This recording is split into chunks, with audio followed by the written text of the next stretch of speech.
All right, good morning, committee. House Education, Thursday, March 27th, 2025. I don't think it's the same order. All right, we are continuing with our discussion of our strike-all amendment of H.454. We'll sort of turn our attention once again to a refresher on our school construction bill this morning. Scheduling wise, I mean, we have the day to do our work. It would be great if we can get there.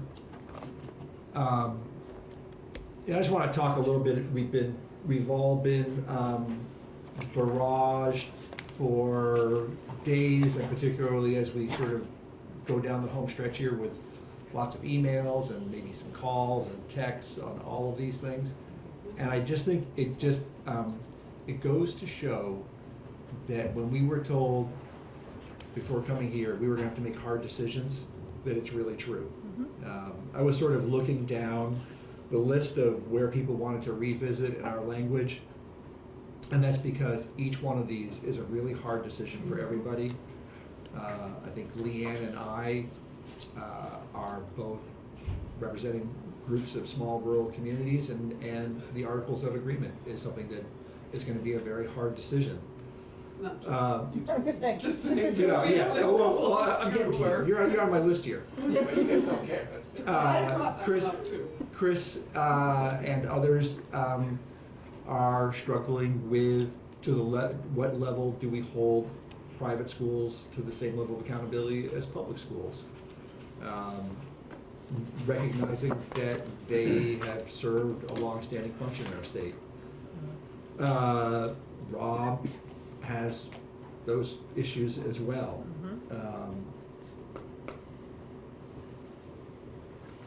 Aaron spoke yesterday about moving this along, and we don't know what the funding part of this is going to be and how it's going to affect our individual districts. Casey brought up the state board proposal. We've obviously been getting a lot of feedback on that. But there's a lot,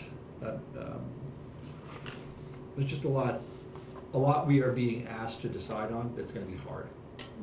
And we're all going to sort of, I would like to see us come out with a bill that most of us can support, obviously, because if most of us don't support it, it's not coming out of the committee. So let's just continue our work today, knowing that each of us has a hard decision to make about moving this forward, and it's going to require, thought and compromise on all of our parts. But one area we can agree on is that we need a state school construction program, so we can turn our attention to that. Beth, go ahead. Is that the last new section we're planning to add, or do we even know that at this point? That's the last substantial section to add. There may be and I'm not quite sure where this is going to be, us or Ways and Means. There may be just asking JFO to do a study of pre-K. Okay. Just to sort of wrap my thoughts around the work for the day, Yes. Yeah. All right, thank you. Yeah. I would say I don't think we have anything else substantive. Okay, thank you. From our room, at least. From our view. That's, I think, where she was asking. Yeah. Like school construction, and like I said, there may be just some have JFO do a study of pre-K funding. Sure, we and can find a third round. that kind of thing. All right, Beth, would you join us? But you may continue to focus on what you're doing while we sort of get ourselves together. Well, actually, maybe have you put 129 up on the wall, on the screen. All You're to gonna be you. crying so much today for all the I don't know I don't know why that's on top of folders. You can understand why the So let's really focus on the task at hand, being school construction. And 129 should be available in our documents. Yes, it's labeled as are you live? Yes. Beth St. James Office of Legislative Counsel, it's labeled as school construction language for amendment.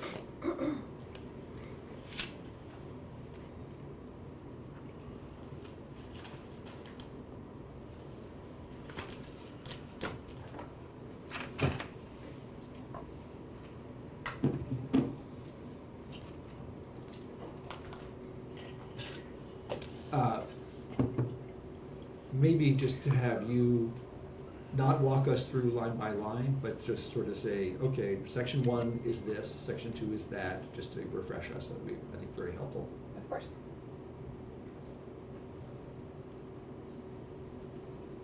And I would just say, as we do this, folks, let's not wait till the end. If you got a particular question or comment on a certain section, just stop and jump in.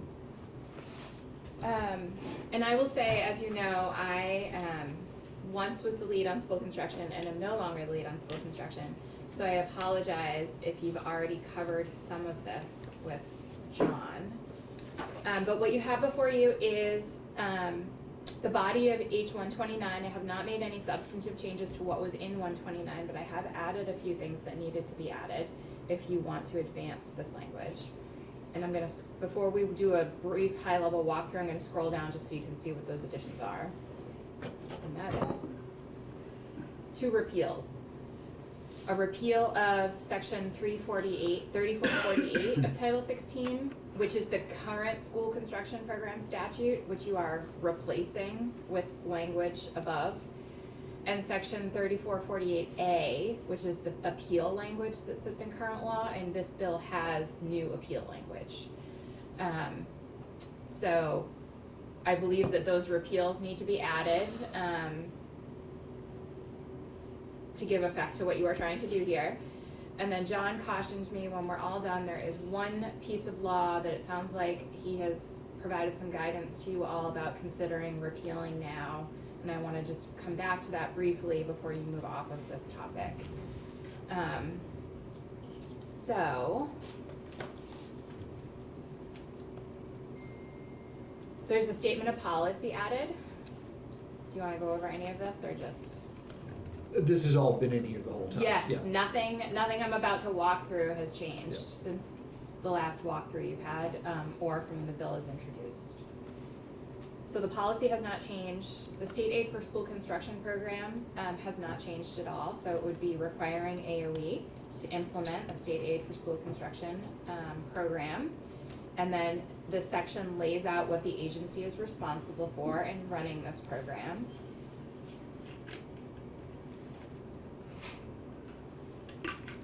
And then section 3 on the very bottom of page 3, line 19, creates the State Aid for School Construction Advisory Board, which would advise the agency on the implementation of state aid for school construction, including advice on the rules that the agency would be adopting, the priorities the agency would be adopting, the criteria for project approval, and the recommendations for project approval and prioritization. Again, this is an advisory board. The agency would be doing all of those things, and the advisory board would be advising the agency on those duties. The membership of the advisory board are 4 ex officio members, the treasurer, the commissioner of BGS, the executive director of the Vermont Bond Bank, and the chair of the State Board of Education or designee. And then 4 members who shall be current members of the General Assembly, 2 members appointed by the Speaker who have expertise in, none of whom shall be current members of the General Assembly. I got to the expertise in education or construction, real estate or finance, and I realized I need to go back up there. So those members need to have expertise in those areas. I'm sorry, you Yeah. did say to jump in. Yes, absolutely. I'm just, right on that, line 21, where it says represent a supervisory union, I'm wondering whether we wanna Take say that out. supervisory union, supervisory district, I don't know, I'm just I'll trying let to Beth answer think. this. She's answered the question many times. Okay, Supervisory union, unless otherwise indicated, includes supervisory districts. Okay. It's a That's whiskey right. bourbon situation. That's right. So all supervisory districts are supervisory unions, but not all supervisory unions are supervisory districts. I guess thank you, that's helpful, but I'm also wondering whether it even needs to be supervisory union or district, whether it needs to be district. I'm just bringing it up, The question's come up many times, and this is just Okay. the best catch-all term. okay, thank you. And then 2 members appointed by the Committee on Committees, again, expertise in education, construction, real estate, or finance, and then 1 of whom shall be an educator. 4-member terms.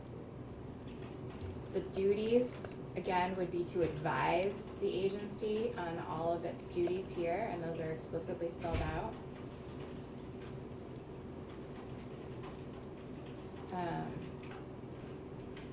think you may have looks like the effective date was 2026, so you may wanna, should this be 2026, the Yeah. first meeting? Okay. August 15th, 2025, are we talking about that date? Yes, line 9. How optimistic the task force was.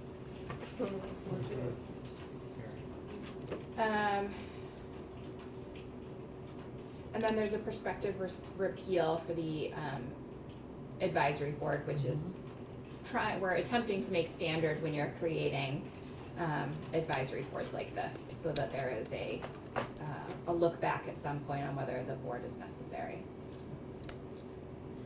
And then there's language on page, the very bottom of page 7, line 22, section 5, creating a school construction aid special fund, which is essentially an account where the monies in that account would only be used for the enumerated purposes here. And those purposes are school construction aid for projects under section 3445. Awarding grants through the facilities master plan grant program that you all created last year. Administrative costs for the program, the state aid for school construction program, and awarding emergency aid under section 3445. And then the funds would consist of any amounts transferred or appropriated to it by the General Assembly and any interest earned by the fund. So you have to put funds into it. So I have a question. We did not fund the facilities master plan grant program? Correct. I'm trying this, John Gray might be able to help us on this. I'm trying to follow Ways and Means simultaneously with all of our work this week, and I think, I don't know how it's gonna shake out, but they're contemplating a construct where some of excess spending waterfalls into school construction, so I don't know what we have to do legislatively here to make all of that connect or speak to each other, nor do I fully understand what's happening at Ways and Means, but I think you've answered your own question. Okay. I think you need to wait for Okay. you can either ask me to go back and consult with Ways and Means and come back to you with something, or I think if this bill is going to They Ways and fix it Means, there. that's where that okay. harmonization would occur.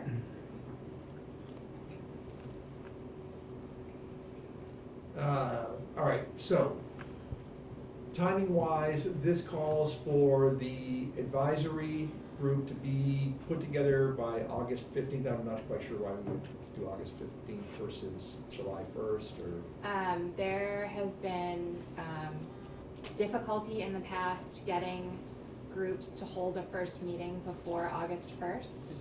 Okay. And so my office is trying to be consistent, and when we put these dates in, absent a specific directive to do otherwise, so you can certainly pick another date, Yeah. but history has shown us that that's hard. Yes, in this case, however, we are doing the work in 2025.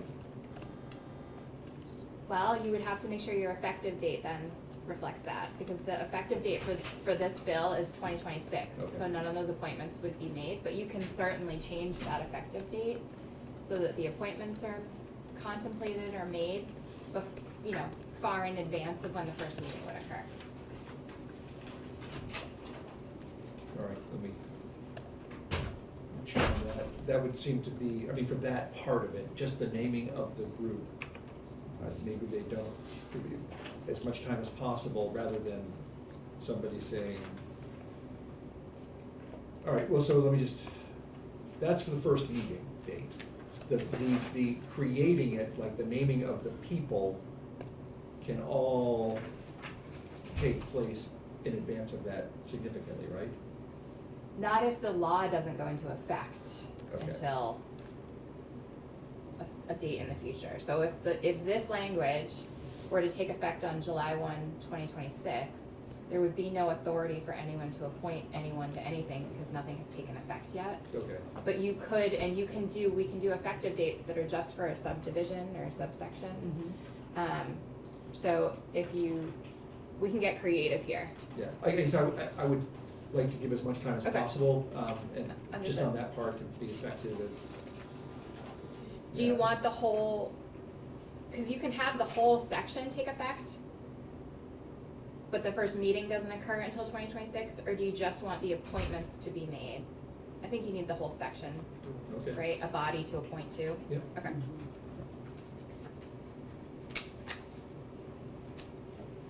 Got it.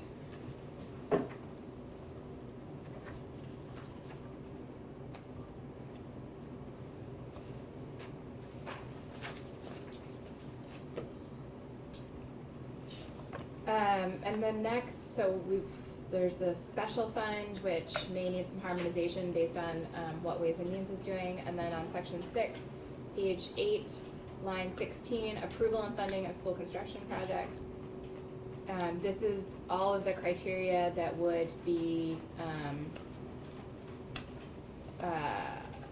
contemplated when looking at approving an application for state aid for school construction. And it would be the Agency of Education doing that approval and analysis.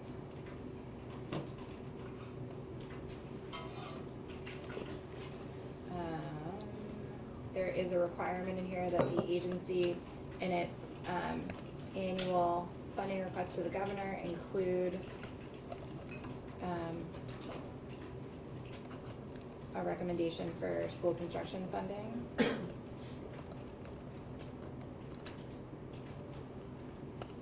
That would then come to you all. I'm skipping over all the details, let me know if you wanna go back and look at details. I'm kind of reading them as Okay. you go. So here's just a question, and I could be jumping ahead. What is envisioned by the task force is a Rhode Island style funding system where rather than the state bonding for its portion of this, it would provide annual payments out of the general fund toward the bond payments of the school district.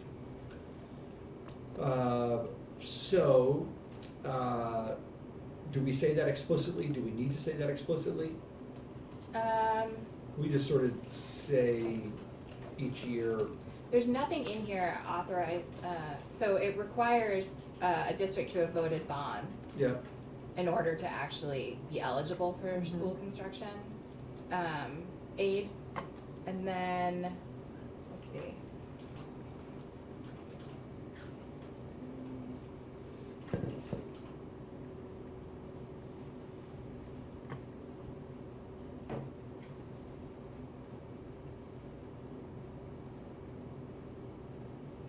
I don't think you need to explicitly state everything you've laid out. In order to qualify, a district has to have bonded for the total estimated cost of the project. And then they get 20%, they're eligible for, I believe the award is 20% of the eligible debt service okay. cost of a All right, project. all right, great, So there thank it you. is. Yep. Yep.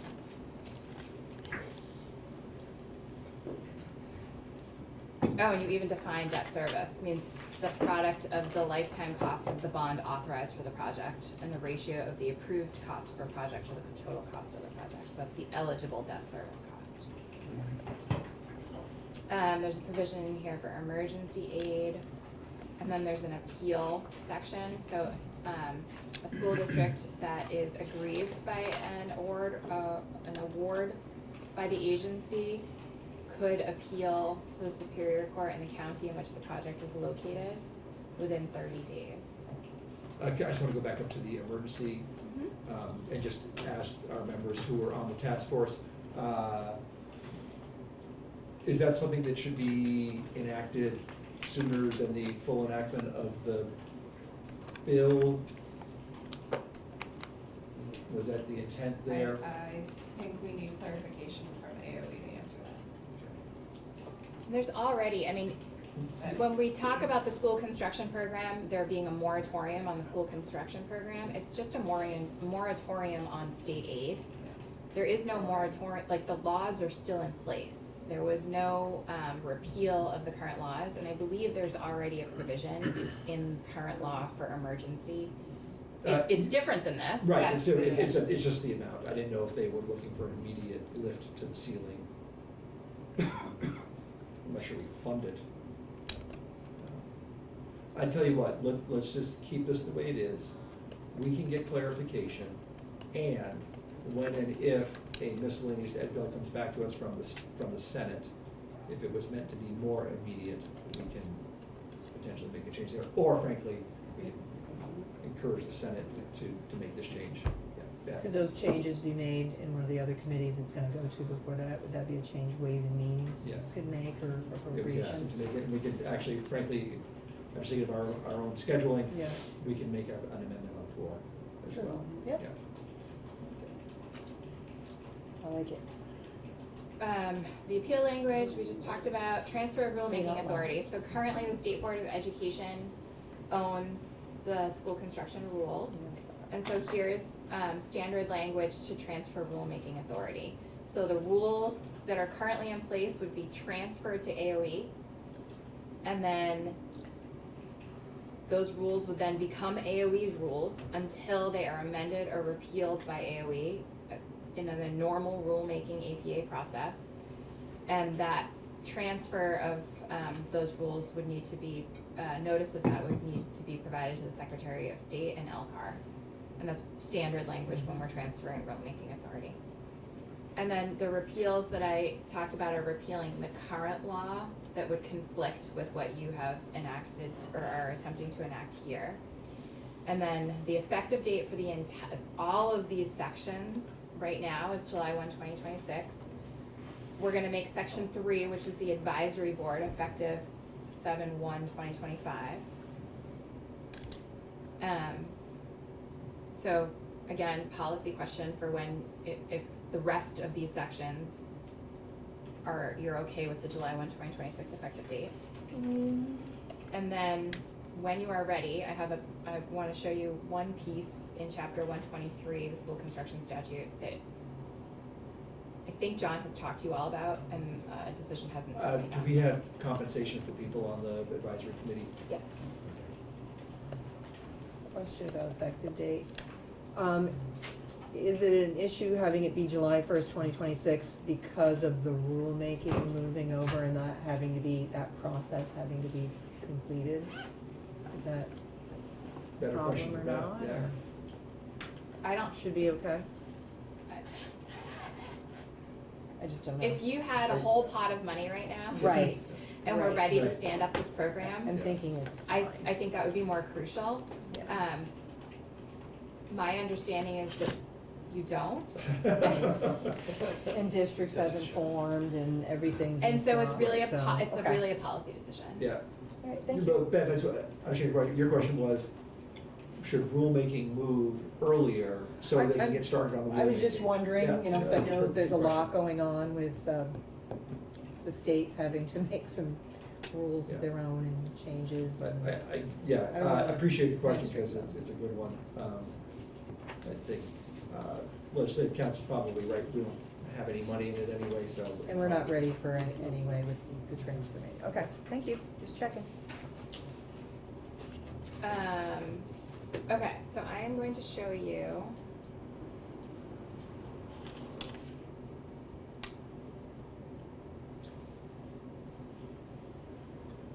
This is current law, section 3454, deferred maintenance.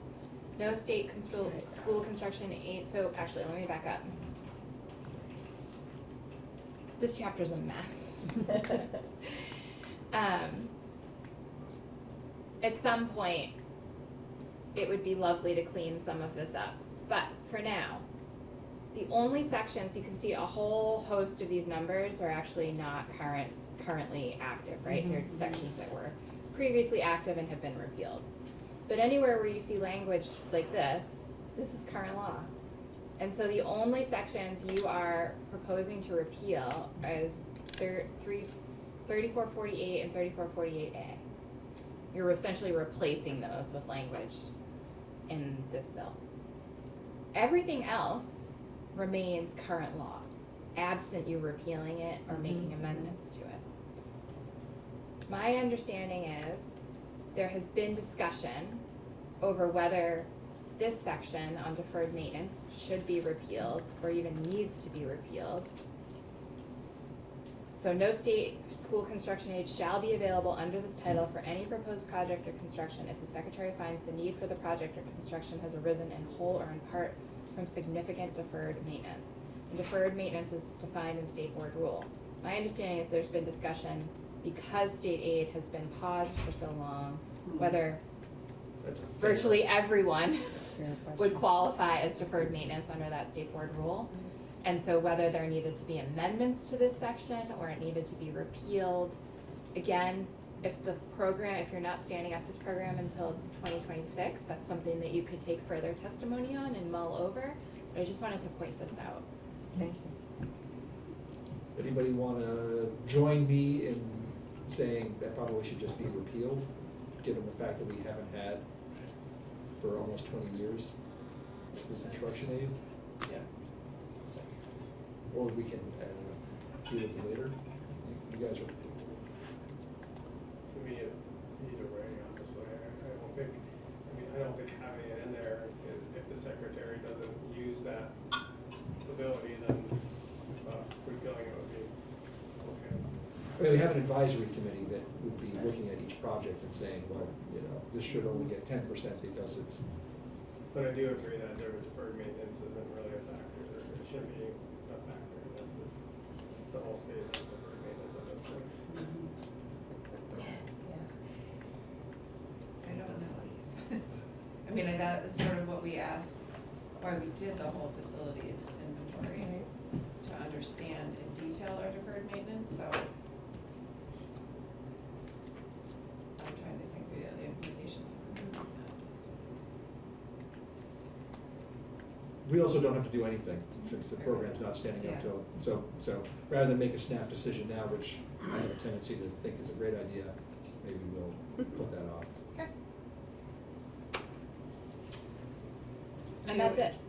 On this section, it would be helpful to get AOE feedback. I mean, this was developed quite collaboratively with AOE throughout the working group, so if there are changes needed, it's going to be easier to do it here. Every step of the way, it just gets more technically complex, so it would be helpful if we can, because we can, I don't think Lindsay's not in here right now, send an email. It'd be helpful to have that feedback in the next 24 hours.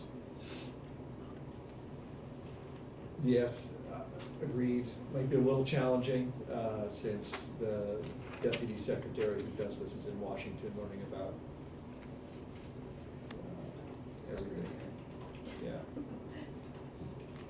What money we're gonna lose? Annie, would you please see if somebody from AOE could give us some feedback on H.454 before we put it in, even if that has to be somebody zooming in from another location? Or written, you know.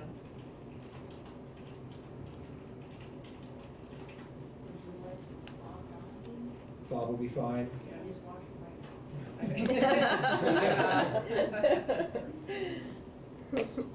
Yeah, Bob will be fine.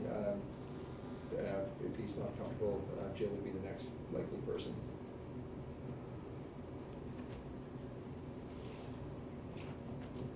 Discussion here, so the two of you came back from this work and said, gee, I don't know, it seems kind of like we, put this together rather quickly. So I am continuing to try to find fault with it, and I'm having trouble. More papers.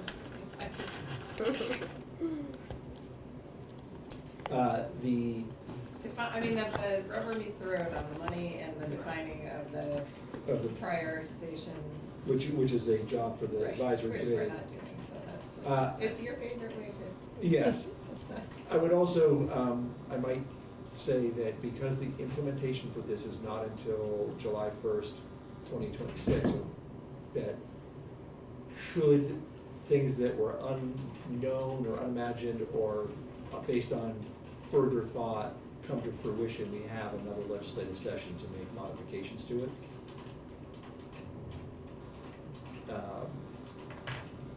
But I think it is good for our bill to have this in here to say, if we are going to talk about scale, that we also need to talk about school construction.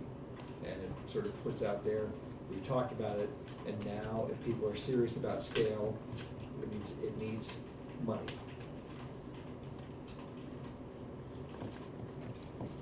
Yeah? I agree, I think this needs to be in there. I also think having this in there will open it up to a lot more eyes, Mhm. take a look at it and give us some more feedback in case we do need to do some work to it next session. Agreed. So, hearing that, I'll ask legislative council to go ahead and fold it into the bigger bill. What bucket should it go in? Oh, Does it need its own bucket? Scale. Scale? Yeah. Your scale section is really tipping the scale. Yeah. The entire Not row. surprising. Row.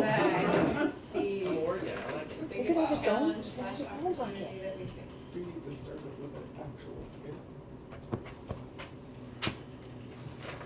All right, folks, further discussion on that? Does everybody feel good about taking this and folding it into the bigger bill? Yes. I'm not seeing any opposition. I feel comfortable with it. I actually would have rather seen it a standalone bill because this bill is controversial in many aspects, and I think that program needs to stand up no matter Yeah. what. Yeah. So I do think it needs to be in here, but I think it's unfortunate that's not a standalone. Yes, we probably agree, and regardless of what happens to the bigger bill, we'll find our way to at least get this done as best we can.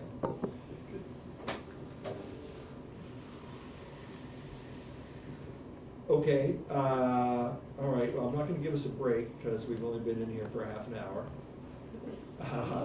That's all. So while we have legislative council in front of us, perhaps you could provide some feedback to us from your point of view about the state boards, sort of, and then we have, at 2:30, we'll have lawyer for the administration come in and talk to us further about that. Sure. Beth St. James Office of Legislative Counsel, let me pull up Bill. I do have some notes. Unfortunately, given the timing of it, I was not able to draft a beautiful memo for you as I prioritized drafting your bills. But I have some prepared notes that I'd be happy to send to Annie when I'm done, if you'd like. I'm just pulling up the section here. So I first just want to say,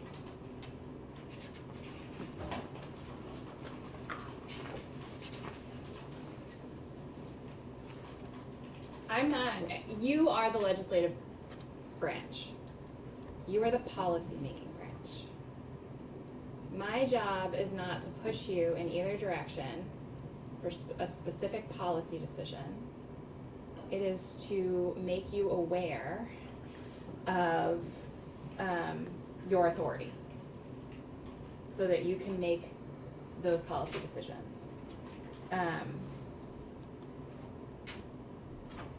It is my opinion, it is your constitutional power to set the policy for the state. And that includes who's making appointments to the State Board of Education. So again, I am not here to try and help you make a policy decision in one way or the other. I am here to help you understand the limits of your constitutional authority. I see a big difference between choosing to make a policy decision for a myriad of policy reasons or not make a decision for a myriad of policy of reasons, and making a decision not to do something because you believe it is unconstitutional. Those are two separate things, in my opinion. Policy and law. The other thing I want to start with is we've got 3 branches of government. You are the policy-making branch, the executive branch executes the laws, and the judicial branch, who we're not going to talk about much in this conversation except now and at the very end, interprets those laws. And it is only the judicial branch who could make a determination of whether what this bill proposes to do would be unconstitutional. I can give you my legal opinion, you can hear other legal opinions, but it is only a court, when someone challenges that law, that could definitively make a determination. Spoiler alert, I am not aware of any case law that has made that determination.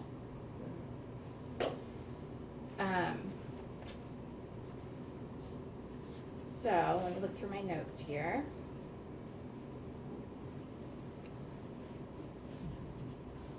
Okay, so let's start with the Constitution. Chapter 2, Section 5 states the legislative, executive, and judicial. Actually, I'm going to share this with Annie, and we can pull it up while I'm talking. So the legislative, executive, and judiciary departments shall be separate and distinct so that neither exercise the powers properly belonging to the others. That is directly from the Constitution.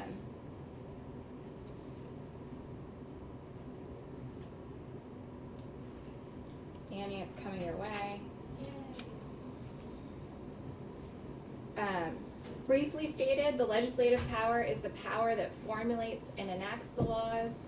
The executive power enforces them, and the judicial power interprets and applies them, right? Again, it is only a court that could definitively tell you anything you are proposing is unconstitutional.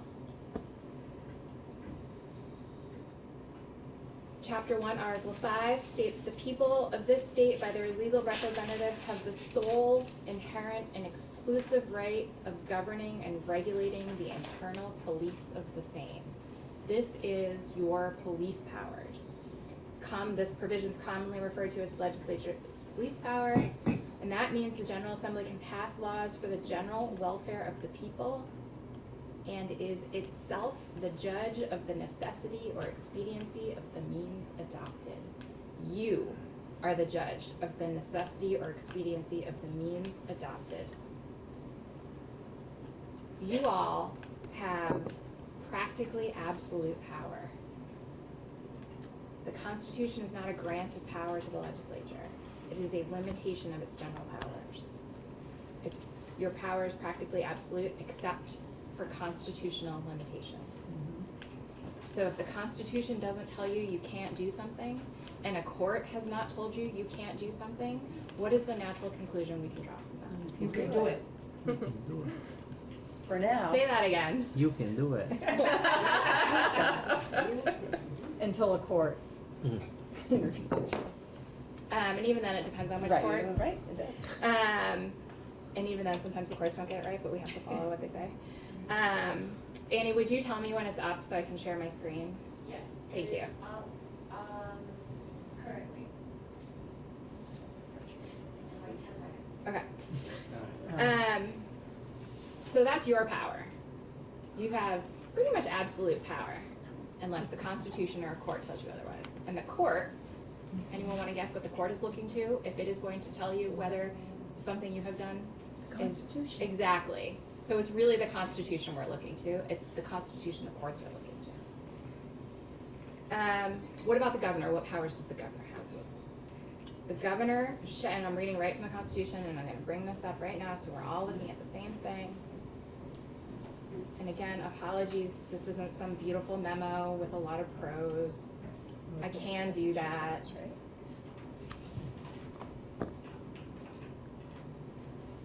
Okay. I've linked to you the applicable portions of the Constitution. There's a lot of case law in here. I've quoted it. I'm not gonna go into more detail about each of these cases. We're gonna stick to the quotations.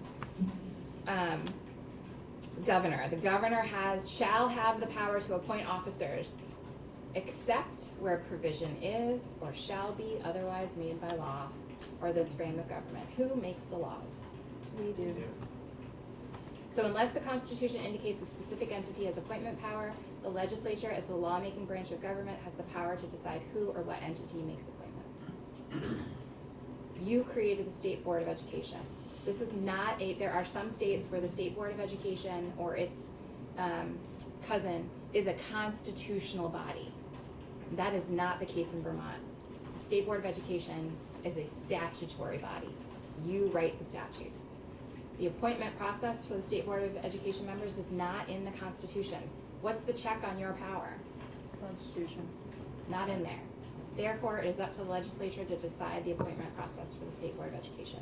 You'll notice, those aren't quotations, those are my words, right? So how do we figure out where this separation of powers balance is? Well, our Supreme Court has provided us with some guidance. The focus of a separation of powers inquiry is not whether one branch of government is exercising certain functions that in some way pertain to another branch, but whether the power exercised so encroaches upon another branch's power as to usurp from that branch its constitutionally defined function. What does the Constitution define as the governor's appointment function? The governor shall appoint all officers except where you all decide otherwise. So we've got the judicial branch that I've already gone over, that they are the ultimate arbitrators of this. When courts are analyzing General Assembly's exercise of its legislative authority, they presume the legislative branch acted constitutionally. There is a presumption of a constitutional purpose on the part of the legislature, a presumption as strong perhaps as any that is not conclusive. That's from the Vermont Supreme Court. Courts will not hold a law unconstitutional unless it clearly conflicts with constitutional requirements. The efficient exercise of police power inherent in the people of the state is not to be frittered away by overnice speculations upon the distribution of powers of government. Again, that's a Supreme Court case. Every presumption is to be made in favor of the constitutionality of an act of the legislature, and it will not be declared unconstitutional without clear and irrefragable evidence that infringes the paramount law. So you all, subject to constitutional limitations, are authorized to pass measures for the general welfare of the people of the state and the exercise of the police power. And again, you are the judge of the necessity or expediency of those means adopted. And in regard to your police power, the Constitution clearly empowered the legislature to pass such laws. This is what the Supreme Court is saying. In its discretion, it might judge would be for the common benefit of the people of the state. Again, another quotation from a Vermont Supreme Court case, Vermont Educational Buildings Finance Agency versus Mann. The traditional doctrine of separation of powers recognizes that lawmakers cannot deal directly with all functions of the sovereign. Neither can those functions be precisely divided. The General Assembly cannot transfer its supreme legislative power to enact laws, but it can confer upon the executive and judicial branches of the government or grant to a subordinate agency of its own creation a wide discretion in the manner and method for the execution of statutes validly adopted. Executive branch, aside from any constitutionally conferred authority given to a specific executive branch entity, you determine which laws the executive branch shall execute and how they must be executed. There has, in the past, when this has come up, been a comparison to the President of the United States executive power, and that is not an apt analysis. The Vermont governor's supreme executive authority is not as broad as the president's exclusive executive power. In Vermont, we have multiple separately elected constitutional officers. They are not under the governor's control. Under the US Constitution, the president is vested with the executive power of the president. Additionally, the US Constitution grants the president the power to appoint all major officers of the United States, period. The Vermont Constitution limits the governor's authority to appoint officers to the laws that you enact. Similarly, the Constitution does not provide the governor with specific removal authority. So, appointment, who has the power to remove an appointee? The Vermont Supreme Court adjudicated a challenge to the governor's authority to remove the members of the Public Service Commission who the governor had appointed with the advice and consent of the Senate. The court stated that whether the governor should have this power of removal is for the legislature to decide. We are not concerned with the expediency of the law. H.454, which is the underlying law that you're seeking to put in here, Section 10, does not propose to amend the governor's removal authority. It's only about the appointment process. In a U.S. Supreme Court case related to appointment powers, and once an officer is, I found this quote really effective, once an officer is appointed, it is only the authority that can remove him, and not the authority that appointed him, that he must fear, and in the performance of his functions, obey. So if there is some sort of assertion that because the legislature or another entity is making an appointment, that those appointees would be somehow beholden to those appointees, I would argue that it's actually the person with the removal power that those appointees are more likely to be looking to appease. And if you're looking for a system of checks and balances, what better system than to have one authority be the appointer and one authority have the power of removal. If the legislature's participation ends once it makes a policy choice through the constitutional process of bicameralism and presentment, and then you delegate your authority to the executive branch, and then you're leaving it up to the executive branch to execute those laws, you're done.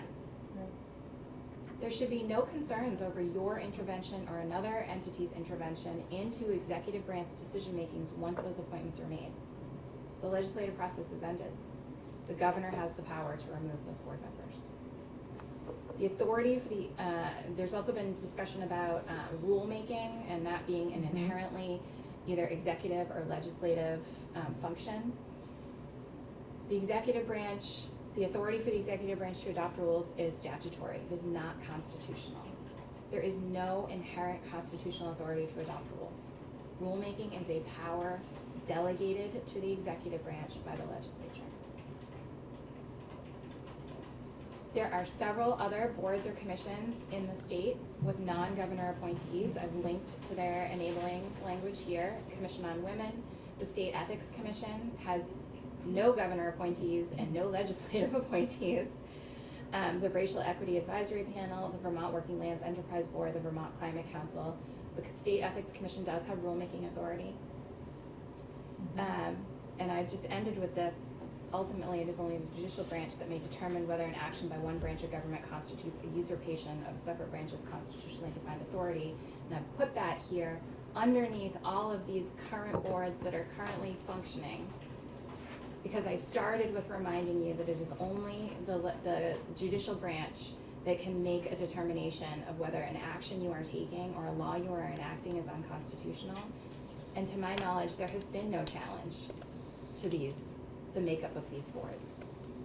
So to come in here and argue that the makeup of these boards is unconstitutional is not the right place to make that argument.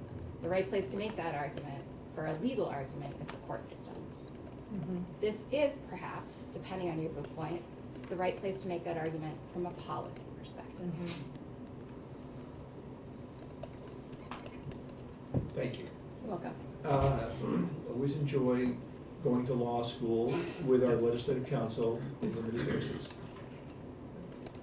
Representative I'm Brady? just asking a clarifying question from that list you just showed us. You said the State Ethics Commission has rulemaking authority. Yes.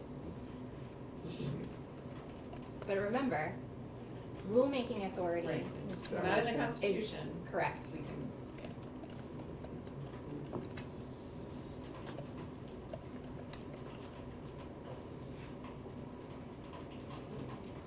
opportunity here to ask probing legal questions. Yes. Beth? Since I missed most of this conversation yesterday because I was on the floor.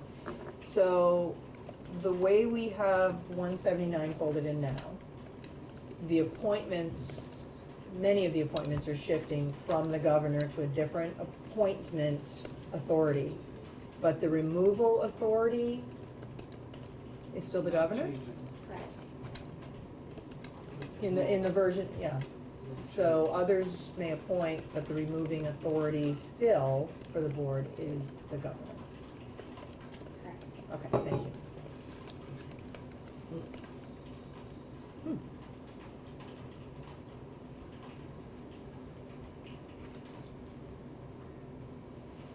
Okay, there are, Could yes? you show us again the State Ethics Commission Mhm. makeup, or who's choosing what seats?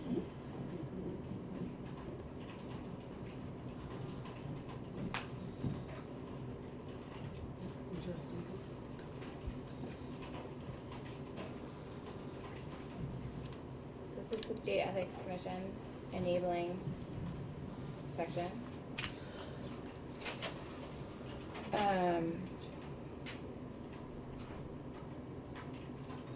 One member is appointed by the Chief Justice of the Supreme Court, one member is appointed by the League of Women Voters, one member is appointed by the Board of Directors of the Vermont Society of Certified Public Accountants, one member is appointed by the Board of Managers of the Vermont Bar Association, one member is appointed by the Board of Directors of the Society for Human Resource Management, Vermont State Council.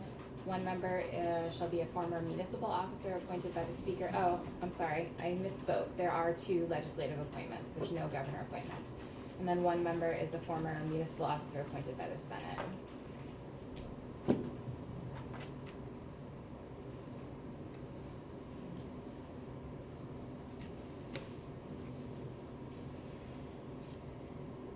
All right, just from first of all, any further questions on this topic? If not, just talking a little bit logistically here. I have to leave at 20 after or so to do a press conference. And I might suggest that the committee take a break from then until maybe 11:15 or whenever I get back. Just a good chance to sort of talk among yourselves, digest what we've been hearing. In the meantime, wondered if we could visit one topic of our list of topics. This would be the Articles of Agreement section. Let me read my 50 emails first. There have been a few emails about it. 39. So I would just say that this is one of those hard decisions that is unpopular with a segment of the population. But when we said we had to make difficult decisions in order to have a school system at scale, because scale is both good for kids and good for holding costs down in a state where we talk about affordability all the time. This is an important part of it. Will the removal of the town sort of veto power change anything in the next couple of years before we move to larger districts and the removal of Articles of Agreement altogether? I don't know. Maybe not, probably not. Except maybe in a couple of instances. So I'd just like to put out there that for many of us, this is a big deal. And so I would just like to put out there for consideration, moving the effective date 1 year as sort of a compromise for those of us who this is a hard one. Josh. So, what negative implications to the whole bill or any part of it would moving the date 1 year create? What negative implications could it have? Well, I guess the answer would be none that I can see. You know, when we move to larger districts and broader regional governance, all of these articles of agreement become moot. They cease to really exist. So this is really, again, talking in the interim phase. So it, you know, all it is doing is that if a school board is ready to close the school and waiting for us to remove this from the articles of agreement, it might delay that a year. I don't even know if that situation exists, and I highly doubt it does. So you're saying that, in your opinion, and I'll look and read more as I go, in your opinion, it wouldn't hamstring us trying to work through the transformation of education. It would just give the local municipalities, towns, whatever, maybe a little more time before something they feel is drastic could happen. Yeah, I guess conceptually, yes. Yeah, I mean, frankly, it gives folks, probably, we can look at it as it gives folks more time to get comfortable with the concept that's coming down anyway if we move towards larger districts and regional governance. Thank you, Matt. Emily? Thank you. I want to express my strong support for this shift in date. I did mention it after Representative Harple brought it up yesterday, that it was a concern of mine too, and I gave it quite a bit of thought overnight, and we certainly did hear from plenty of people with concerns about it. I still deeply believe that a process to close a school requires the consideration of a community anyway, and any school board takes that very seriously. But I just think the timing is off to do this a year prior to when we're even going to, well, months prior to where we're even going to hear a report back from what our region recommendations are for regional shifts of our district. So I strongly support shifting the date. I think it's the right thing to do. Other thoughts? If that is the compromise that can help towns emotionally and strategically prepare for their futures, I'm totally for it. I guess me sleeping on it also has even more convinced me that I feel like we need to honor our articles of agreement. But I'm also kind of seeing I might not win that. And so, yeah, I want to sort of give towns as much preparation as they can for these big changes. The fact is that changes are still coming. I'm still receiving lots of emails that like we shouldn't be considering any consolidation at all, which is really frustrating because it just feels like that is happening. And so what can we do to sort of like help people adjust to the new, if that makes any sense. I have a lot of thoughts and trying to organize them all into coherent thoughts is challenging. Go ahead, Beth. So long as we're not doing it just to push off a hard decision, because these hard decisions are gonna have to be made. And just, saying, oh, I have a lot of people who don't like this decision, so I'm not gonna make the decision, that's not what we're in this room for. That's right. So, I would say- I want, for other reasons besides kicking the can down the road. Yes, so this is making the decision unless a future legislature takes it back. And the larger regionalizing of our governance structure, where everything is a school district, and articles of agreement go away, it's for a future legislature to make that hard decision, but I think we've made it clear that that's what this bill envisions. Do we have, the ability to show that consolidation yet for districts would in fact save or level some funds? Cause that's the other question I keep getting is like, how can you take away the article of agreements if it's not even gonna save us money? And I'm really unsure how to respond to that. Beth may have a response. It's not just about saving money, it's about educational opportunities. And for me, that's the bigger concern, that when a school is so small, I mean, like, so small, that those students, and I get it, cause I'm from that, cannot provide 21st century educational opportunities to students, but can't move to another option because of articles of agreement that force it to stay open. That's a bigger concern for me than the money. You know, while we're in this in-between stage, and if a school board chooses to close a school, you know, that's not done in a vacuum. I mean, they're gonna have to show their people, they're gonna show their own board why it is an educationally and financially sound thing to do. Can we prove it in every instance?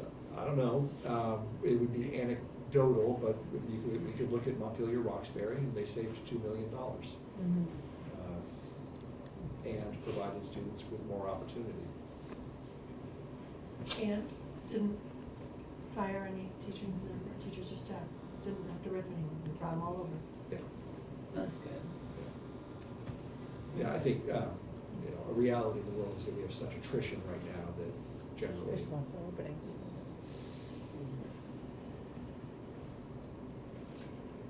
Is there a way to write into the law in the same way that we talked about education quality standards and a waiver and the appeals process, that like, if a school could show that it would not save money and that they are meeting education quality standards within their small school, that they can keep their articles of agreement? I think that gets very tricky, but just in the sense of like who is showing who. Right. A school board is in charge of that school. Yeah, Right. yeah. And for me, that's part of that process of us or somebody having to define small by necessity versus small by preference, the waiver process on class size, all of that is, I don't think, language that we in this room determine. I think that's left up to the state board and the AOE. Yeah. I certainly support moving to the 2026 date. We're talking about class size minimums 2026, we're talking about school construction starting in 2026, the sort of alignment of these things matters. And I appreciate the very heartfelt and difficult position some other members in here are in this one in particular, and that I think some incremental steps or a bit more time feels pretty appropriate at this time with some issues. So if it's okay with the committee, I'm gonna ask legislative council to put that change in. And I'm gonna say what change? Yeah. Let's call it the sunsetting of articles of agreement we had at Do you July want a 1st. straw poll, just to make sure Yeah, most people are feeling okay about that change? Let's state clearly what we're gonna. So, sure, feeling okay or willing to compromise, however you want to However you call want to it. say it. Yeah. So this would, say just to move that date from July 1st, 2025 to July 1st, 2026. Everybody who's comfortable making that change? Okay. Yes, with Thank you, explanation. everybody. So it's just the effective Very date? fair. Just the No effective other date. substantive changes to No. that section? Yeah. At this point. I'm gonna cross that All right, let's see if we Doesn't can- get the underlying piece, but that date piece off of our Okay. to-do list. Okay, let's just keep those Make your day. straw polls Totally did. at that level, please. Ain't gonna happen. So this part moves to 2026. So before we break, one of the trickiest things about being on education or just dealing with education is there are political party issues, there are geographic issues, there are urban-rural issues. And, this is hard. There are, I'm gonna keep saying that, but I'm sorry. Education has always been tricky in Vermont. The road to the date we are at today is littered with things since the '60s, so trying to get a handle Before that. on changing demographics. You heard me say yesterday in the caucus of the whole, the fact is, you know, we have between 30 and 40,000 fewer students, and we really haven't reckoned with that, both from an educational quality point of view and from a cost point of view. And we're the ones who have to reckon with it, but we need to do it in a way that kind of feels comfortable to everybody. So I just hope we can continue our excellent progress and come out of here with a vote that lets people know that the education committee has done hard work and made good compromises. Erin? I just wanna add to that, especially since you say like reckoned with the financial of losing that many students. I've been thinking about this a lot, barely sleeping, reading a lot, listening to a lot of things, and also, you know, I think it's hard and frustrating for all of us in here, all the things that are outside of our control that are also at play here. As complex as this is, it's not really just about that. All of the cost pressures and the financial aspects of this moment that we are in Vermont and also in many places in the country is also, you know, rising in inflation, rising inequality, healthcare costs, all of these cost pressures. You can take fewer students out, and there's certainly maybe some cost, but you can't, that doesn't necessarily mean like, well, boom, you ought to be able to save that much per each kid times 40,000, because also, you know, the world has changed since the 1960s. All of these factors that we are facing, like it's so much more complex than that, which is hard. That's a hard story to tell. That's a hard problem to solve. But the just declining enrollment should mean less money is a, I think, oversimplification of the reality of the world we live in, the work schools do today, the small state we're in, economic factors on so many levels that are so far beyond all of our control. So that's, I don't have any good, like, it just. You know, and just, well, see, we all have to. So in that, we're we doing all our have to- best. We all have to, we all have to keep the big picture in mind. I mean, you can, if you're somebody who, you know, wants to talk about economic development, well, without a strong, robust education system, You're not gonna get it. it's gonna be hard to attract people to Vermont. Yes, having to go a little bit further for middle school or high school is a change, but we need schools that are providing a 21st century education to all of our kids if we want people to say Vermont's a place I want to be. Yeah, you almost said what I was going to say. I just wanted to acknowledge the comments and say that that's, all of those reasons and many more are exactly why I feel so compelled to make sure that we are focusing on strengthening our public education system today. And while I appreciate the feeling that many of us have for urgency, I want to make sure we're doing this right, because public education needs to be built on, not weakened in the state. And it's because of so many factors that are going on way outside of our control. So I appreciate the energy put into this. Anybody else want to make a big Just a bold statement? philosophical- I mean, it's actually, I mean, Mark it missing can really be well right cathartic. All right. Won't be all right. So, let's close here, Okay. and we will move on, or we will take a break, and let's sort of, everybody kind of be back here, hopefully me too, by 10 up, so it's a half-hour Enough. break. Okay, well, this is House Education, Thursday, March 27th, 2025. Once again, continuing our discussion of a strike hall amendment for H.454. Reviewing some areas that members wanted to go back and discuss. I would just like to ask, we had a presentation in our last session, and then people have had some time to think. Are there any follow-up questions for Legislative Council on sort of the roles and responsibilities of the legislative branch, executive branch, and even judicial branch? In that role? Yes, I was just gonna say, I appreciated the memo. I think it's good reading for all legislators. That's good. Thanks, man.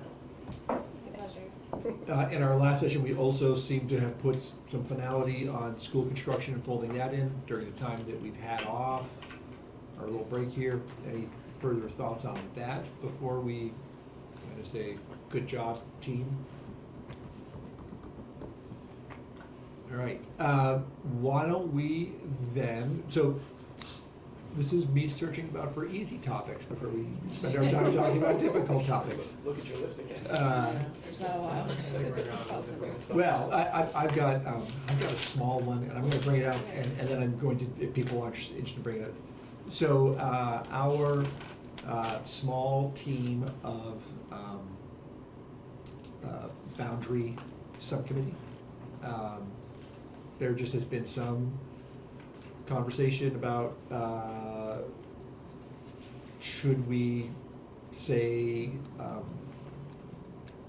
current or former superintendent, business manager, school board member, just simply out of fear of a small pool to choose from,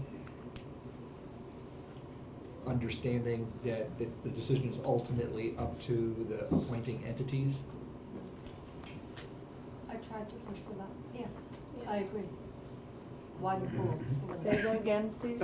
So, in our boundary, district boundary subcommittee, we have 5 people being appointed. I am not advocating for any more than that, Okay. but what I am saying is, everything is former this and former that. Mhm. I am a little concerned about a pool of willing applicants, so therefore, might it say current and former? Again, we're not saying who they are, because we have an appointing group of people to do that.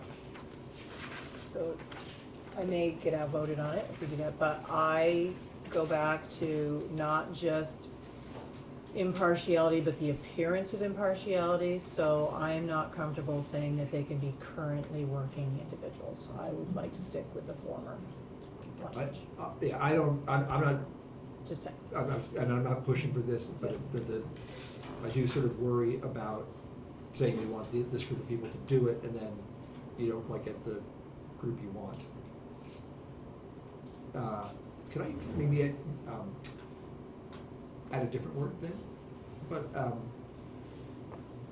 retiring or former. In other words, if you are can you be appointed having announced your retirement?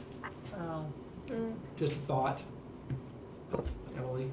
I was just gonna say, in the current language, it says either a retired or former.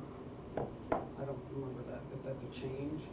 I don't know whether the pool is gonna be small, because we have a lot of change, but people want to stay in this state after they retire, or, which is also, you know, a concern of mine, so I recognize the need. I would feel better with the retiring or than the current, I think. All right. I agree with the issue. Okay, great. This is the kind of feedback I was looking for. Are people okay with retiring? I'm still more comfortable with the original, just because of pretty much what. Retiring when? And, you know, if we think that this is gonna be a problem, then maybe we should open it up to other people besides superintendents. We now have former school board members Or, as well. or former school, I mean, if we think the pool's gonna be small, then we should open up the range. Yeah, I mean, I don't know it to be true. It was, so how about for the time being, we'll leave it the way it is. Great. Assembling compromise. All right, let's talk about the state board, then makeup. We will get testimony later today. Both legislative council and the council from the administration have been through this many times, as recently as last year in Senate education, although I think maybe they brought in somebody from the outside as well as the administration. I believe we have some latitude here. And so I also worry about, since we have moved, we have really everything sort of in control of the executive branch in both the agency is now an agency and the secretary is now a cabinet appointee. And the executive branch has all the appointments on the State Board of Education. Representative Brady yesterday talked about how she's evolving into being an incrementalist. I am an incrementalist.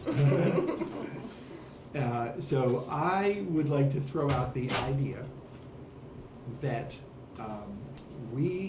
and we can continue this discussion after we get some more testimony later today, that we make an incremental change.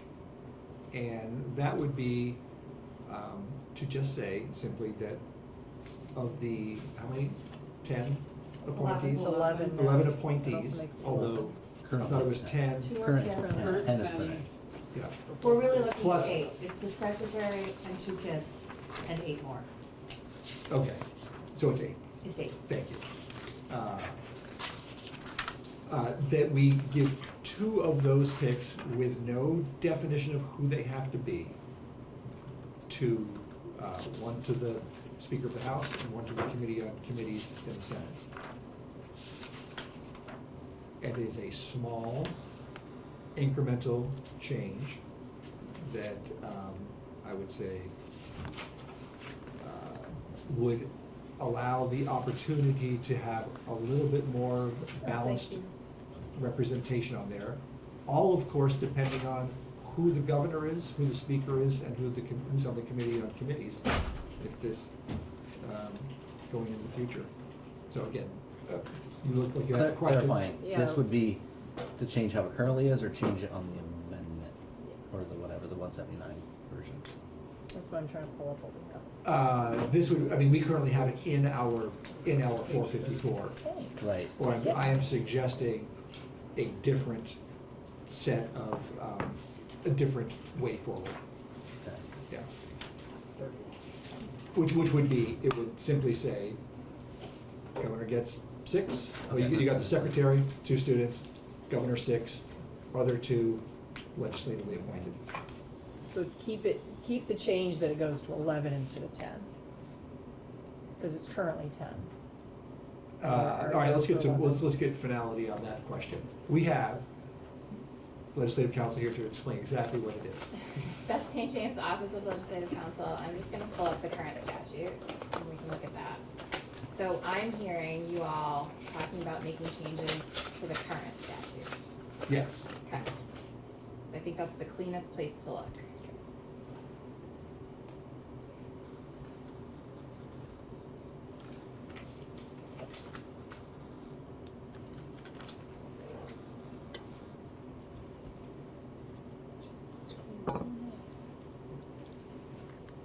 Okay. Currently, there are 10 members. Mhm. 2 are students.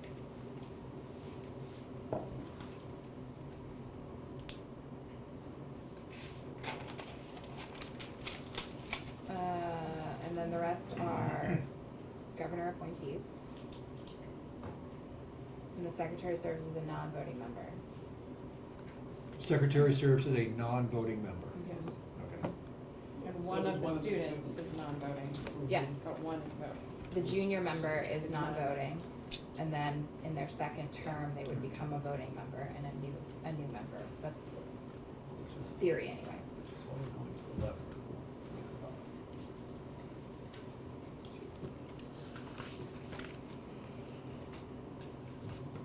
Three, so then 7.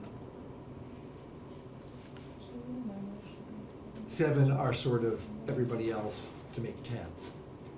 Yes, let me pull up the state board's website. So there's an even number of voting members right now? It's 10 members, 1 is the secretary, so that, oh, but then There's you, 8 that vote. that's 8 that vote. So this Is is their to- current membership list? Yeah.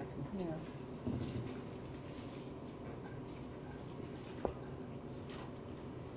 That's weird.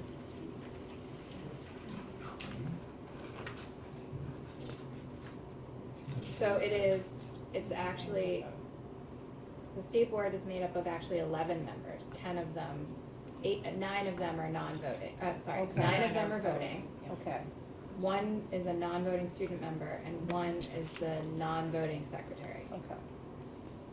So that's not super accurate in law. So there are 11. I count 11 people on this list. 1, 2, 9 3, people. 4, 5, 6, 7, 8, 9. We can't even 10, count to 11. 10. Okay, so we're looking at 11 people make up the board. 2 of them are students. That leaves you with 9. 1 of them is the secretary as a non-voting member, so that leaves you with 8 appointees, Yeah. Voting appointees. voting appointees, Okay. not counting students, because one of the students is a voting member. And so what I am proposing is that of the remaining 8, 2 be appointed by the legislature through the usual process, which is the speaker and the committee on committees.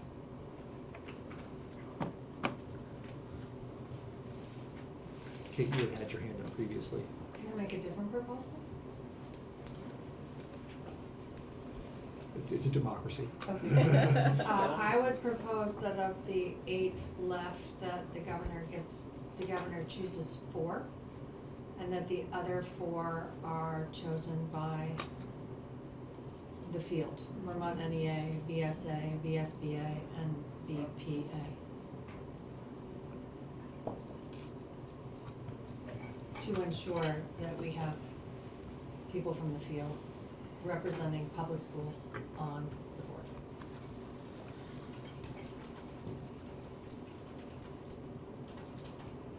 Thoughts? Yes.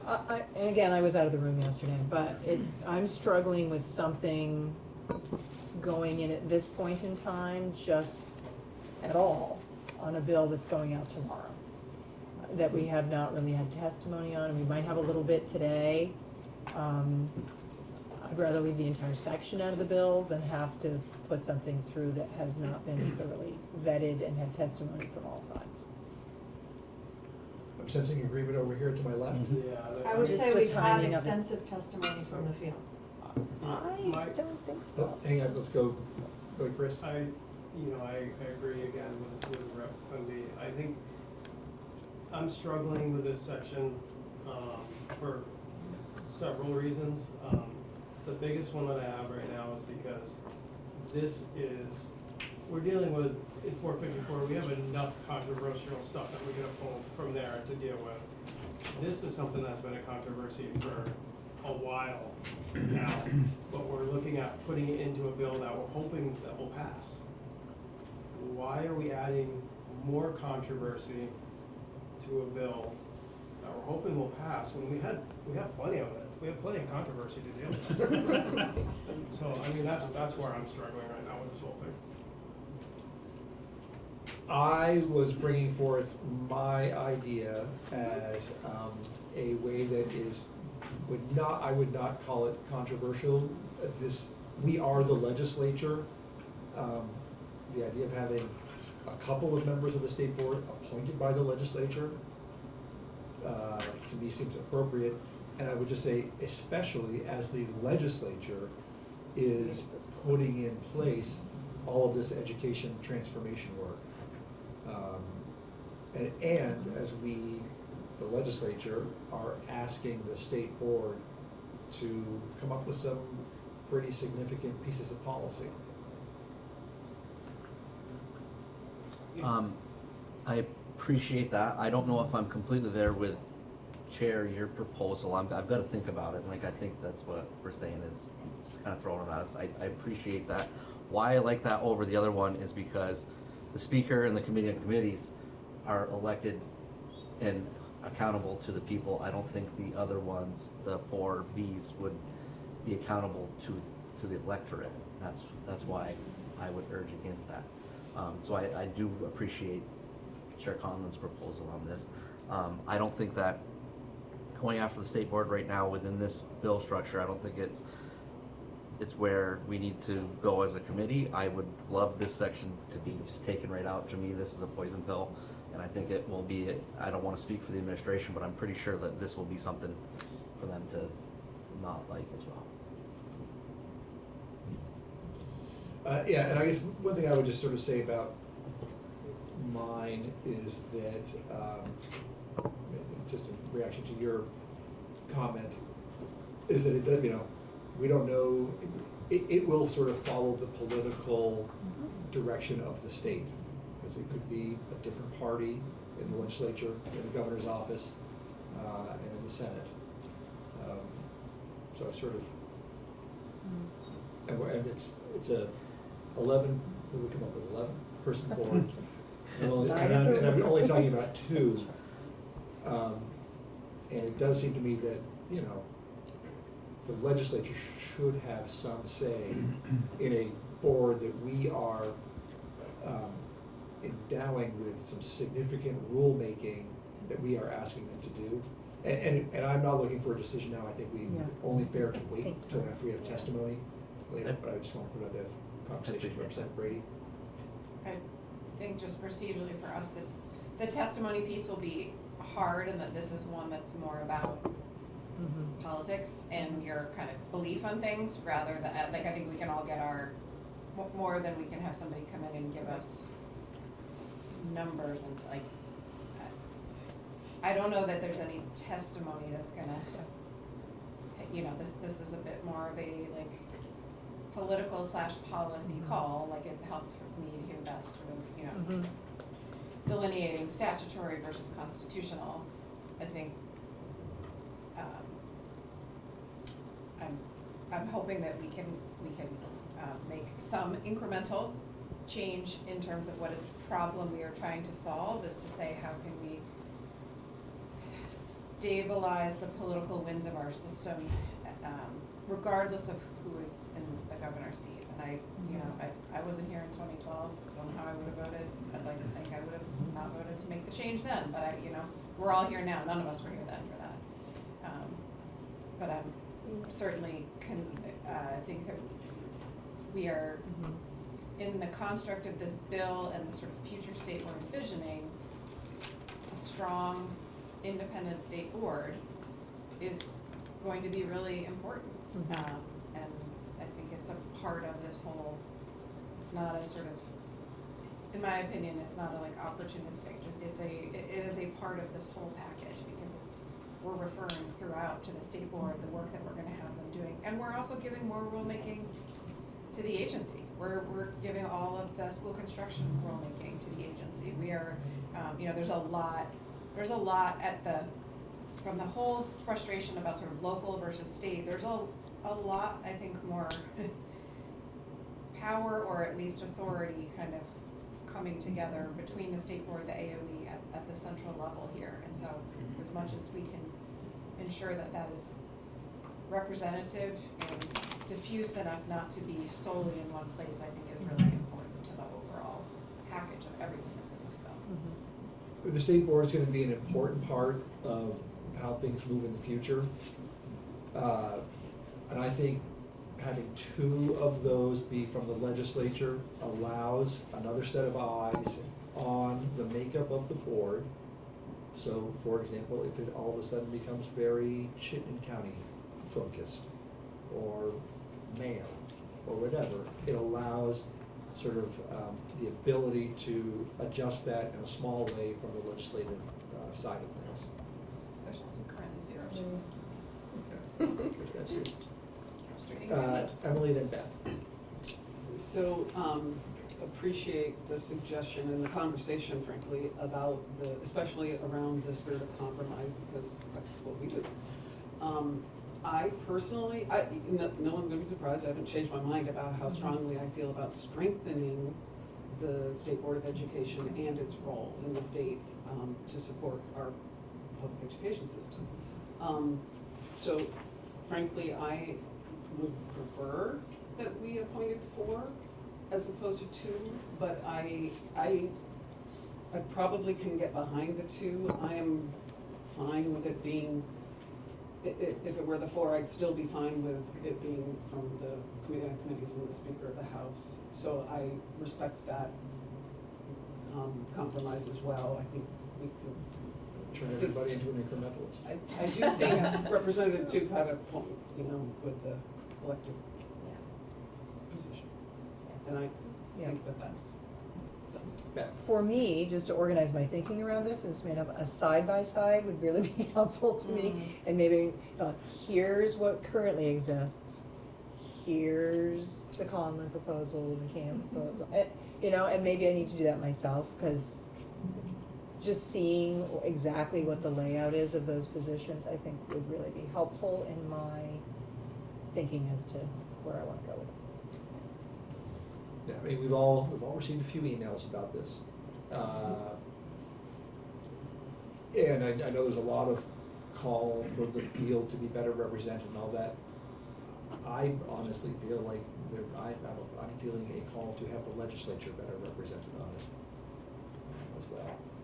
That's very much being moved. And I don't mean with legislators, but with, just, we know what happens if we get involved. Janet? Yeah, I would really agree with that. I think for all the reasons that folks have stated, I really would like to see the legislature have a role that's bigger than our current role, which is nothing. So I'll jump on board the incremental bandwagon, and I also do think, hearing all the discussion, I think your proposal is, really close to a middle ground between all the different perspectives. Okay, gonna let this sit because we have Let's further let- testimony this afternoon. So in a continued process forward thing, Beth, if you could pull up the independent school, approved independent school to receive public tuition waiver system or process that we are proposing. Representative Taylor had flagged that as an area to look at. Okay.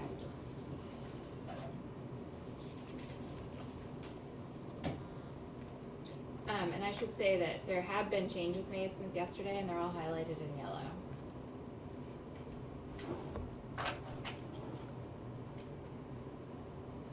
Okay, we are in section 10 on page 25. An amendment to 16 VSA 828, which is the statute that dictates which types of educational programs a school district may pay the tuition of a student to. The first one is public school, and the second one is an approved independent school that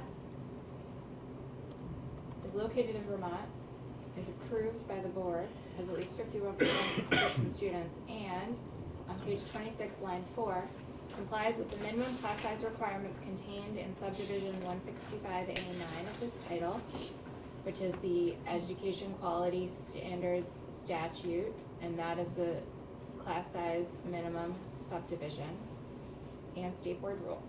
Provided, however, that if a school is unable to comply with the class size minimum standards due to geographic isolation, or a school has developed an implementation plan to meet the class size minimum requirements, school may ask the state board to grant it a waiver from this subdivision E, which decision shall be final. And then there's a section where you ask the state board to update the 2200 series rules to include, and I'll find that. I'm on page 23, starts on line 9. You're asking the state board to update the 2200 series rules to include that class size minimum requirement standard.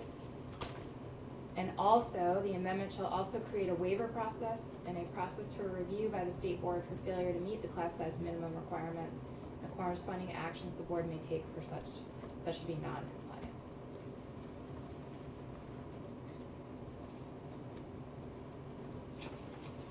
Questions?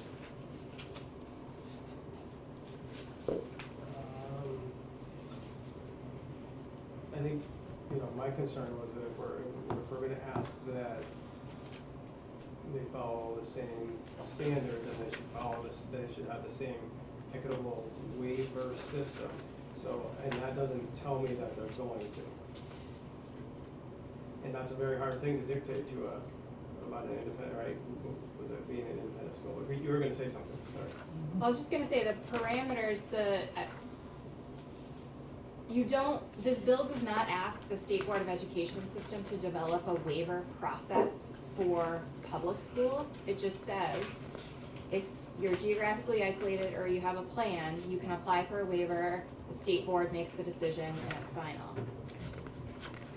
There's the same language for independent schools regarding the standards for the waiver, but you all yesterday asked me to add to the rule section that the state board would create the waiver process. I think if you remove that section from the rule amendment language, you're asking the state board to do exactly the same thing. And you cannot control the behavior of the State Board of Education. So what you're saying is that if we remove that, Yeah, there is a parallel or the exact same waiver process for both an approved independent school as there is for a public school.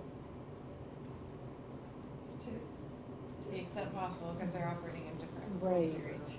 Because I thought in the rules, there's a more detailed waiver system, isn't there? no. There's a In the process. state board rules, there is a process if a approved independent school fails to meet any of the requirements to be an approved independent school. Right, That is separate from the waiver process you're talking about here. okay. So I guess, unfortunately, my concern is more with the other section then, to make sure that they somehow are given the same kind of a process to come up to standards, so they don't have to apply for a waiver. Okay, we're gonna back up a little bit. I think we're all getting very confused.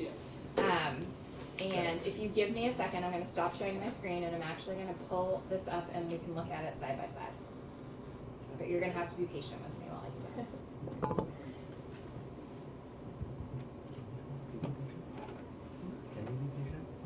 You don't have a choice. You're just putting it nicely. You know what, I think that's good for us.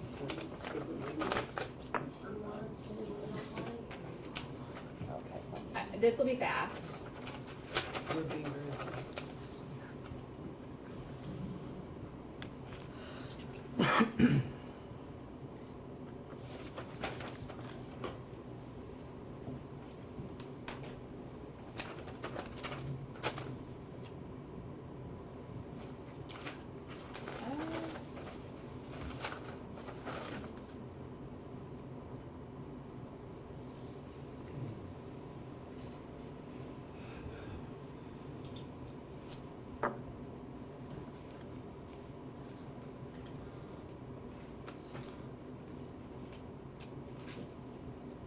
Okay, I'm not gonna be able to make the font really big because we're looking at two different things. So this is as big as it's gonna get.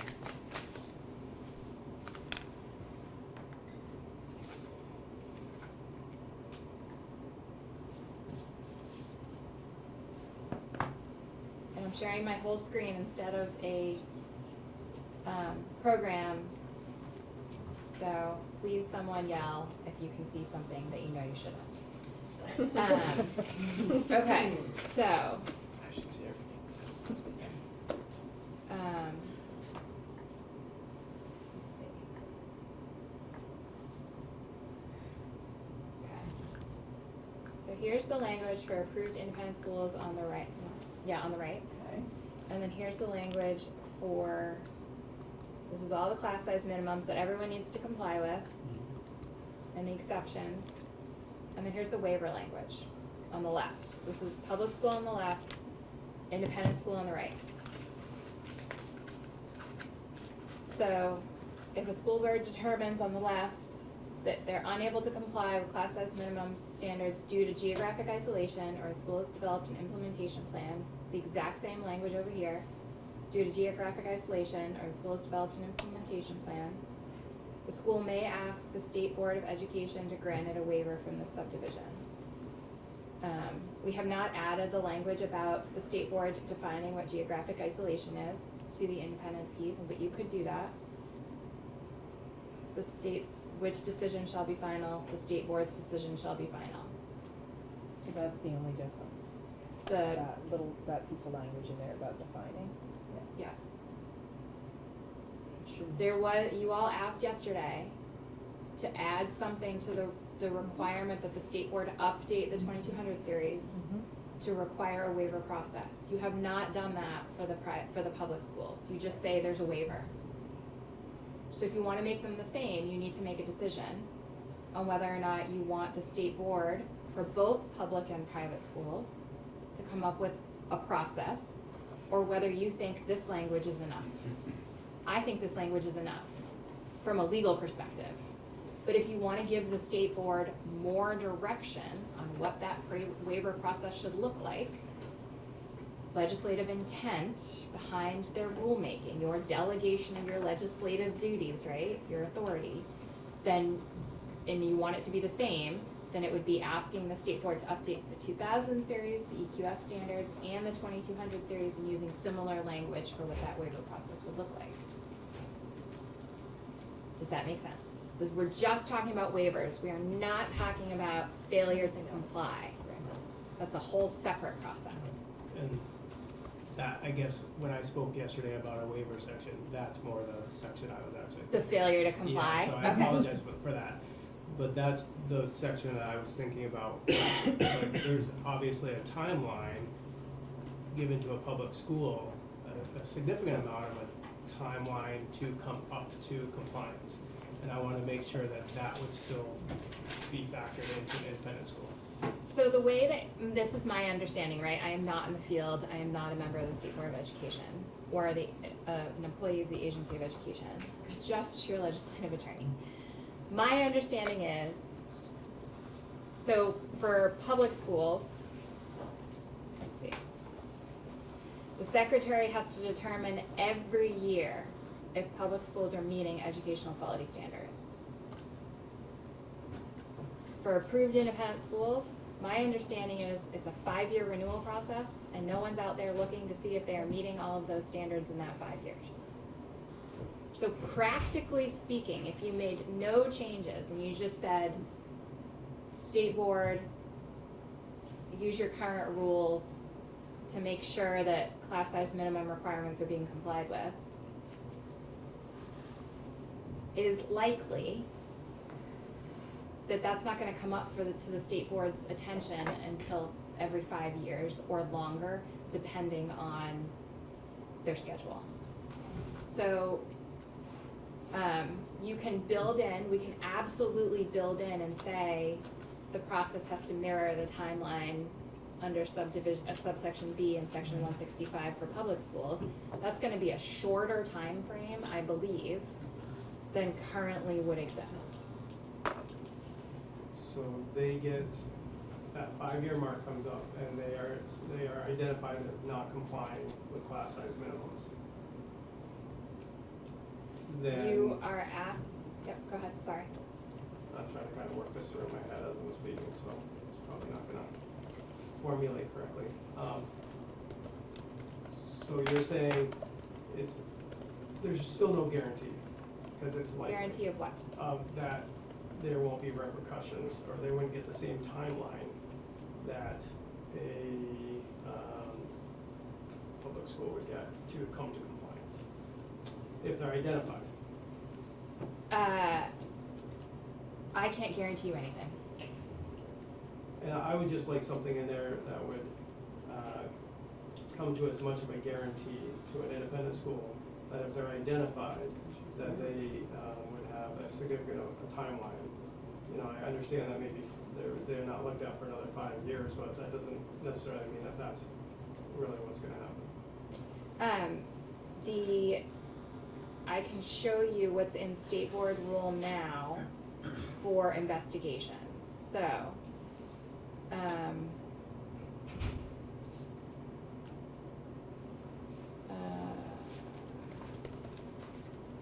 so if there's a complaint about an independent school failing to follow an applicable law or regulation, this is the due process piece put into law here, into the state board rules.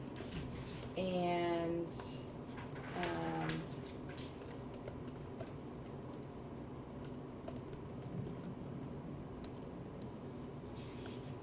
these are the options available to the state board, revocation or suspension, but I also believe that the state board has put schools on like conditions. Oh yeah, impose conditions on the status, including its eligibility if it determines that the school has. So, I hear you. It's getting I think maybe what would be most helpful to me is just to hear the plain language of what the goals are, and I can try and do that if that is what the committee wants to see in the bill. But there are two different systems, and it's gonna get really complicated if we're trying to say, okay, you have to follow the system, the independent school system for all of these things except for this one thing, and for that one thing you have to create a brand new process for approval, which you can do, but I'm gonna need time to work through that. Part of my point is how kind of convoluted this all is. But I'd like them to be treated equally, if we're gonna ask them to be equal. I would too, if we're gonna open that, same dollars, same rules, and I will have, bring back bills that will, I think we're in a very narrow place here that is showing the extraordinary challenges on a practical level, a real level, and an equity level in our communities of parallel systems and different sets of rules. I have very strong feelings about it that I have not pushed in this bill. And if we are talking about the entire education system, that should be on the table, is that we have cohesive rules for all of our public education paid students in the state. But to this, I'm setting that aside, and others may not see it that way. That is an enormous compromise for me and what I stand for and why I ran for office.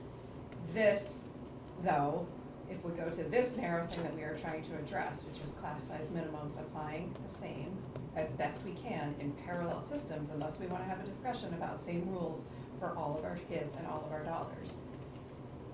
The current statutes of what can happen in the public school scenario, playing this out, the secretary and state board have the authority to close a public school. Does that same authority exist? No.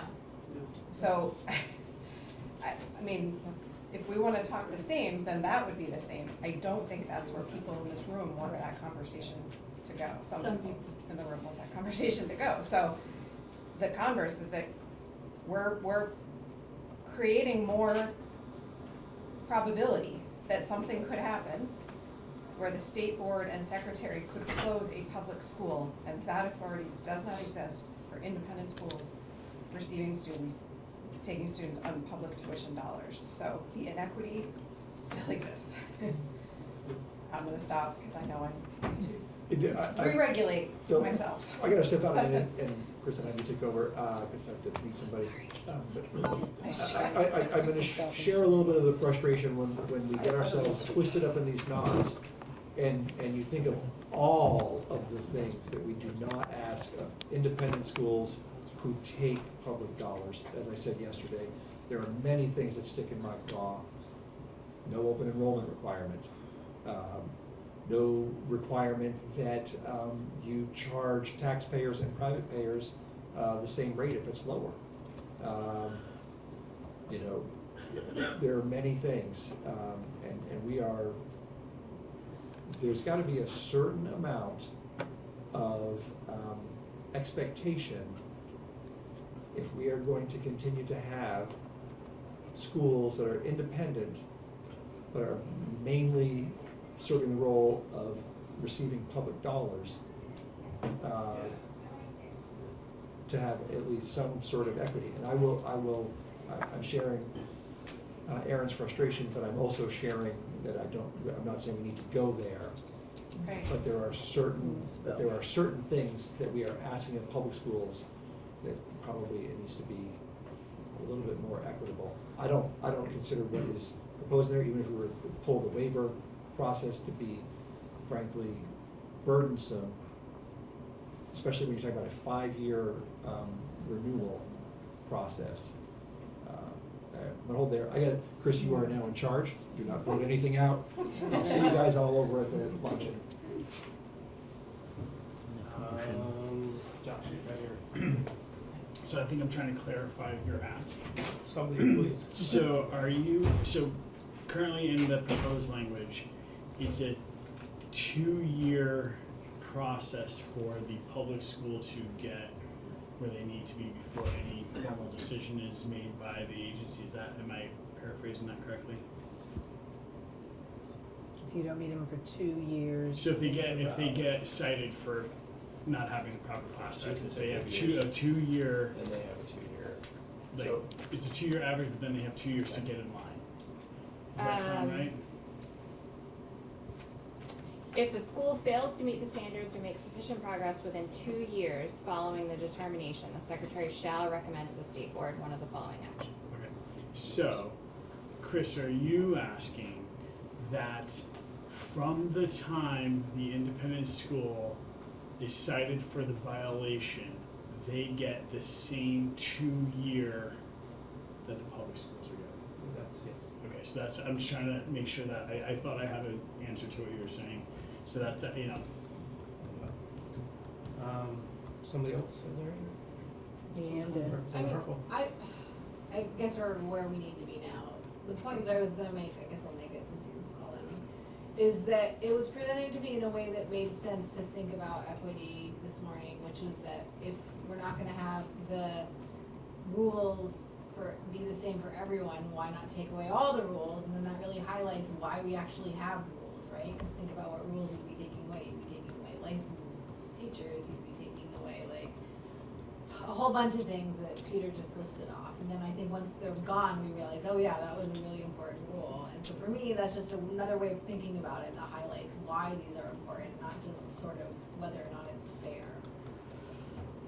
I just want to put that out there. And I also think we're sort of in the spirit of incremental steps. I love that you are open to same rules, same dollars, I love that. Let's not. Ish. And this is one of those moments where we can make like an incremental change to make sure that what we're talking about is, the same in both playing fields, little by little. And my point yesterday was if there was a non-compliant piece, there just needs to be a waiver piece also. And so I'm okay with saying there is a waiver. It can't be identical because they're parallel systems. But there is, at least in existence, a process to get a waiver the same as the public school. So think I'm okay with that language as it is, until I think about it for 15 minutes and change my mind again. Over lunch. But at this point, I'm happy with it. We have about probably 5 minutes. I think we wanted to wrap up quarter over it. So I guess I'm, the only way I can understand how it wouldn't, putting this language in there would preserve the same, would be if the school was up for renewal this year or next year. Right. And they, so 2 year, so if they were up for renewal, that's the one moment when it could actually be impacting. Other than that, they get the same. Am I right? Is that right? I don't know what they would get because this is a new requirement and you're Right. asking the state board to Got it. come up with that process. Which is an important point, thank you. You can add, you could add language here that says the amendments, I'm gonna ignore the waiver language. The amendments shall create a process for review by the state board for failure to meet the class size minimum requirements and the corresponding actions the board may take for such non-compliance, provided however, that the process shall provide a substantially equal amount of time for a approved independent school to come into compliance as it provides for public schools. Yeah. That seems like a good compromise, or sorry, I didn't get No, called on. no. I just jumped in. Yeah. If you could craft that into, Yeah. and put it down, and then so I could get a look at it in writing, that would be excellent. Yeah, I was gonna say Thank my other Appreciate suggestion. that. The suggestion was just whether we could potentially clarify that with the intent language at the start of this section, but I think what you're proposing is probably more direct and legal way to approach it.